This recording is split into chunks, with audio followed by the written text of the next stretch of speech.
तुम्ही जाऊन मृत्यू प्रमाणपत्राची प्रती घेऊन या.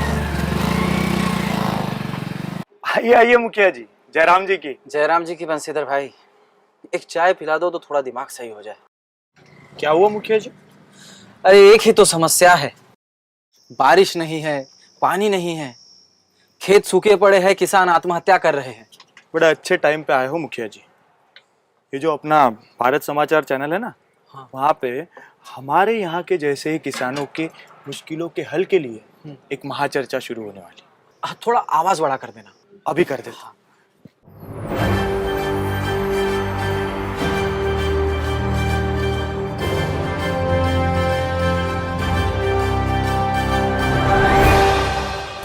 भारत समाचार की इस खास रिपोर्ट में मैं मयूरी डोंगरे आपका स्वागत करती हूँ. नमस्कार. गर्मियों में इन गांवों को सूखाग्रस्त इलाकों का दर्जा मिलता है. सरकारी मदद भी मिल जाती है, मगर गर्मियों के ये महीने साल भर के लिए अन्नदाता की कमर तोड़ने के लिए काफी हैं. भारत में कभी खुशियों और कभी आंसुओं की बाढ़ लाने वाले बादल मराठवाड़ा और विदर्भ के इन इलाकों के साथ पिछले कई दशकों से आंख मिचोली खेल रहे हैं.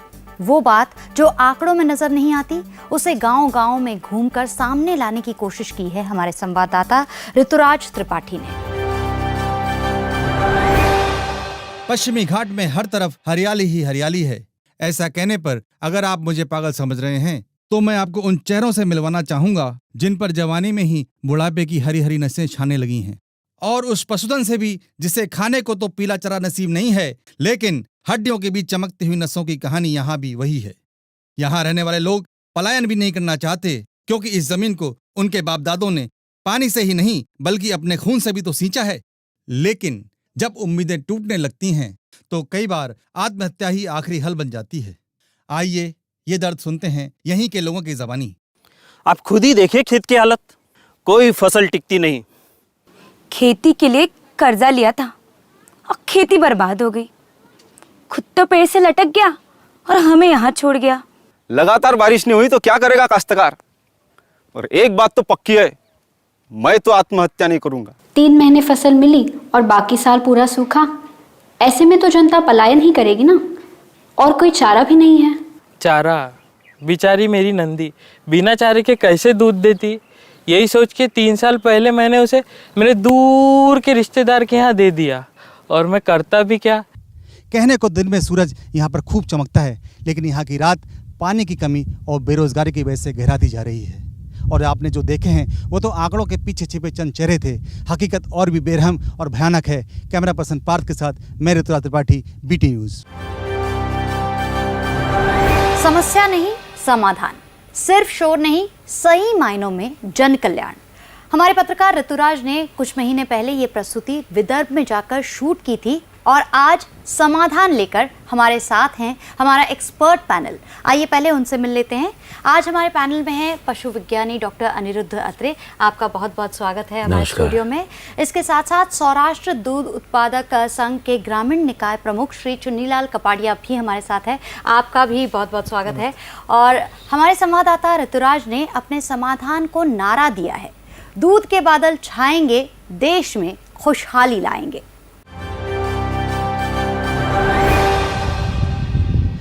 जी हाँ मयूरी, अब बात करते हैं समाधान की. रेगिस्तान सिर्फ पानी कमी से नहीं बनते, रेगिस्तान बनते हैं व्यापार और रोजगार की कमी से भी. दुनिया के चंद रेगिस्तानी मुल्क अगर पेट्रोल की कुओं की बदौलत चमन बन सकते हैं, तो भारत के पास भी तो दूध जैसा बड़ा व्यापार है. ना सही पानी के बादल, दूध के बादल तो छा सकते हैं भारत के इन गर्म और शुष्क प्रदेशों में. आइए अब हमारे एक्सपर्ट्स जुड़ जाएंगे विदर्भ के उस छोटे से गांव से, जहां पर NDDB यानी नेशनल डेयरी डेवलपमेंट बोर्ड की पहल पर हम इस नई दूध क्रांति का पहला बीज डाल चुके हैं. इस नई दूध क्रांति का पहला कदम उठाने में ऋतुराज का साथ दिया है विदर्भ के एक छोटे से गांव के श्री संभाजी सिंघम ने, जो इस समय हमारे साथ जुड़े हुए हैं. मैं भाऊजी सिंघम, पुत्र संभाजी सिंघम. माझी बात एकदम खरी बात, और जब कोई हमारी नहीं सुनता तो फिर हमारी भी सटक जाती है. संभाजी का अंदाज दुनिया से निराला है, और इनकी बताई सीख पर चल के विदर्भ के लोगों का वक्त बदलने वाला है. नई दूध क्रांति के सारे सूत्रधार हमारे साथ हैं. तो ऋतुराज जी, हमें बताइए इस अनोखे प्रयोग के बारे में। भारत के बारे में कहा जाता है कि कोस कोस पे बदले वाणी और 4 कोस पे बदले वाणी, मगर अब ये स्थिति नहीं है। भारत में पानी हर जगह मौजूद नहीं है। विदर्भ के कई गांव तो कई सालों से सूखे की मार झेल रहे हैं। और सोचिए उड़ीसा के बारे में, जहां पथरीली ज़मीन में कुएं ढूंढे जाते हैं, या फिर झारखंड के बारे में, जहां आसानी से चारा नहीं मिलता क्योंकि वहां पर खनिज लवणों की और धातुओं की खेती होती है। बात तो समझ आती है, लेकिन इस सब का दूध क्रांति से क्या लेना देना है? चलिए चुन्नी भाई से इस बारे में पूछते हैं उनकी प्रतिक्रिया। मयूरी जी, कई दशक पहले भारत में दूध उत्पादकता बढ़ाने के लिए नस्ल सुधार कार्यक्रम की शुरुआत की गई, जिससे कुछ सुविधा संपन्न राज्यों ने तेजी से अपना लिया और कुछ पीछे रह गए। धीरे धीरे दूध का उत्पादन बढ़ा और अब जो सुविधा संपन्न राज्य हैं वो बड़ी बड़ी डेयरियां चला रहे हैं। दूध उत्पादन संगठित क्षेत्र का उपक्रम बन गया है।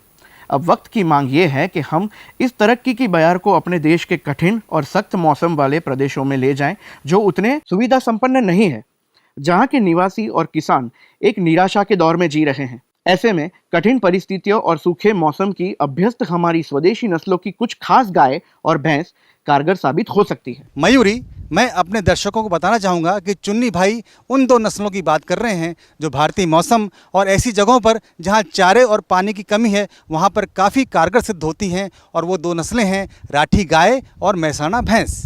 इस वक्त हमारे साथ बैठे हैं पशु वैज्ञानिक डॉक्टर अनिरुद्ध। मैं इनसे अनुरोध करूंगी कि हमें इन नस्लों के बारे में विस्तार पूर्वक जानकारी दें।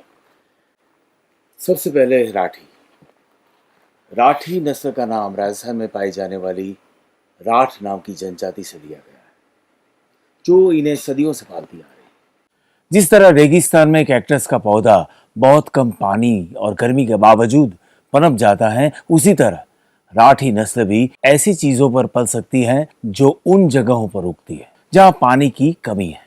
ये गाय गर्म तापमान को झेल सकती है और बड़े आराम से मुश्किल परिस्थितियों में भी रह सकती है। अगर एक अंदाजे से कहें तो साल भर में राठी गाय 1500 किलो यानी करीब करीब 7 से 8 लीटर प्रतिदिन तक दूध मौसम के सबसे मुश्किल परिस्थितियों में दे सकती है। बात अगर मौसम की निकली है तो मैं ये बताना चाहूँगा कि राठी गाय रेगिस्तान की ठंडी भी झेल सकती है, यानी कि 2 डिग्री सेंटीग्रेड जितने तापमान को भी वो आराम से बर्दाश्त कर सकती है। हमारे दर्शक भी स्क्रीन पर फ्लैश हो रहे नंबर पर हमसे सीधे सवाल पूछ सकते हैं। अरे बंशीधर भाई, हाँ, ये जरा फोन तो लगा ना, हम भी कुछ पूछ लेते हैं। अभी लगा देते।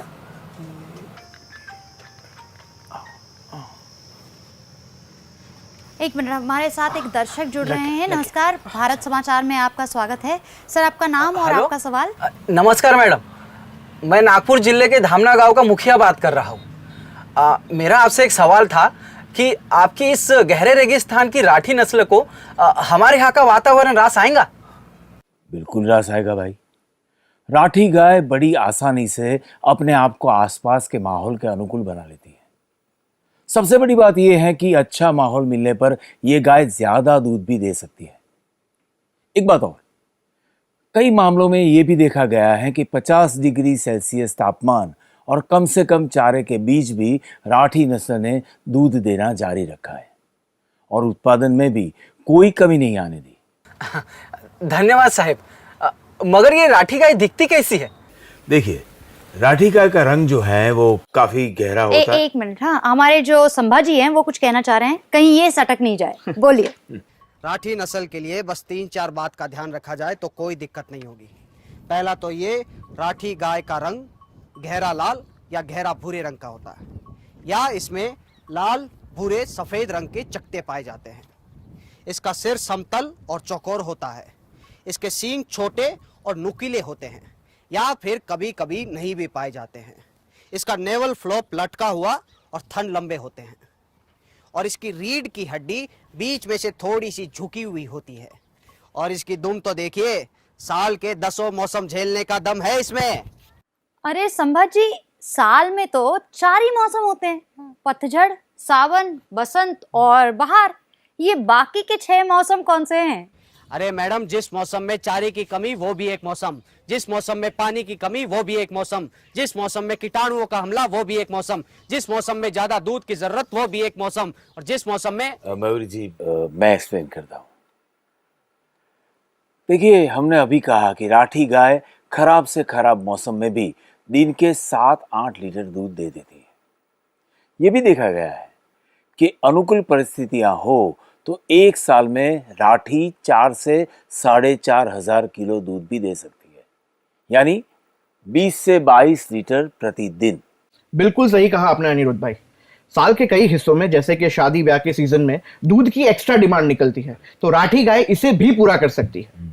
लगता है लाठी और राठी मिलकर विदर्भ में सबकी लाइफ सेट करने वाले हैं। ऋतुराज, राठी गाय के अलावा और कौन सी ऐसी दुधारू नस्ल है जो ऐसे प्रदेशों में प्रयोग की जा सकती है? मयूरी जी, आपके इस सवाल का जवाब है महसाणा भैंस। क्यों चुन्नी भाई, सही कहा ना मैंने? 100% सही बोले ऋतुराज भाई। महसाणा भैंस तो हमारे गुजरात की बेटी है। इसका मायका महसाणा जिला, बनासकांठा, साबरकांठा और गांधीनगर में है। और जिस डेयरी में महसाणा भैंस का दूध आता है उसमें घी की कभी कमी महसूस नहीं होती। मुझे उम्मीद है कि ये कार्यक्रम देख रहे हमारे सारे किसान भाई इन नस्लों की जानकारी ठीक से समझ रहे होंगे। देखिए, महसाणा भैंस के दूध में 5% से लेकर 9% तक फैट पाया जाता है। इसका मतलब ये हुआ कि जब भी ये दूध डेयरी की प्रोसेसिंग में जाएगा तो ज्यादा चरणों तक टिकेगा, ज्यादा उत्पाद बाहर आएगा। एक और कॉल हमारे पास आ रहा है। हाँ जी, आपका प्रश्न पूछिए। जी, मैं मध्य प्रदेश से संजय शर्मा बोल रहा हूँ। मुझे पूछना है कि दूध के व्यवसाय से अधिक फायदा लेने के लिए सिर्फ गाय पालनी चाहिए या गाय और भैंस दोनों को पालना चाहिए? मयूरी जी, इसका जवाब मैं देता हूँ।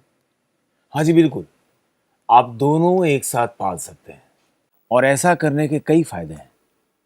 अगर आप फैट के आधार पर दूध बेचते हैं तो आपको ज्यादा पैसे मिल सकते हैं और साल भर निरंतर दूध का उत्पादन भी किया जा सकता है। दूध के निरंतर आपूर्ति के लिए ये एक अच्छा समाधान है।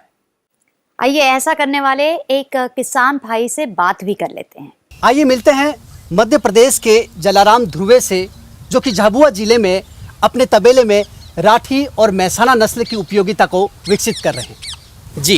जी, मैं राठी और महसाणा नस्ल की गाय और भैंस रख रहा हूँ। बहुत ही सुखद परिणाम आ रहा है। ये सब करने पर गर्मी में भी दूध की उत्पादकता कम नहीं हुई।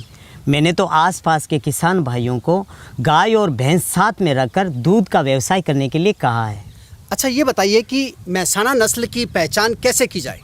ये मध्यम आकार के काले रंग की भैंस है। इसके सींग पहले नीचे और फिर मुड़कर ऊपर होते हैं।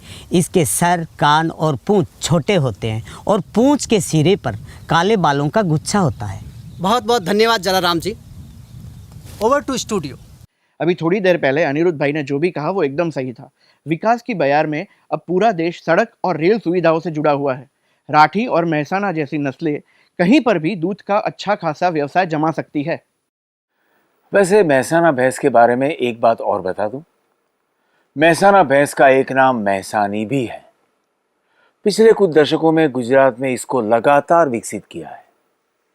एक ब्यांत में ये भैंस 3,500 किलो तक दूध दे सकती है और इन 3,500 किलो में करीब 7% तक फैट की मात्रा होती है। ऐसा देखा गया है कि महसाणा और राठी नस्ल अपने प्रजनन क्षेत्र के बाहर भी उतने ही कारगर साबित हुए हैं। सच्ची अनिरुद्ध भाई, महसाणा भैंस और राठी गाय वरदान है, वरदान। मयूरी, आज ये सपने जैसा लगता है कि सीमित संसाधन वाले क्षेत्र जैसे उड़ीसा, विदर्भ, झारखंड, छत्तीसगढ़ या मराठवाड़ा या उत्तर पूर्वी राज्य भी राठी गाय और महसाणा भैंस की मदद से अपना दूध व्यवसाय बढ़ा सकते हैं और छोटी छोटी डेयरियां विकसित कर सकते हैं। भारत समाचार के इस अंक का अंत मैं ये कहकर भी कर सकती थी कि देश और दुनिया की बाकी खबरों के लिए जुड़े रहिए हमारे साथ, मगर आज बात थोड़ी अलग है। सबसे पहले मैं अपने पैनल का शुक्रिया अदा करना चाहूँगी और अंत में मेरा ये सपना भी है कि जिस तरीके से हम अक्सर विदर्भ में पानी ले जाने वाली मालगाड़ियों की खबर दिखाते हैं, उसी तरह एक दिन हम विदर्भ से दूध लाने वाली गाड़ियों पर पूरी रिपोर्ट भी कवर करें। अब मैं आप सभी से विदा लेती हूँ। नमस्कार। वाह बंसीधर भाई, दिल खुश हो गया। मुझे तो लगता है राठी गाय और महसाणा भैंस हम किसानों के लिए वरदान साबित हो सकती है। हाँ जी, बिल्कुल। हम आज से ही ये जानकारी फैलाने में जुट जाते हैं। ठीक है। और आज से हमारा एक ही नारा होगा। हाँ, दूध के बादल छाएंगे, पूरे भारत में खुशियां लाएंगे।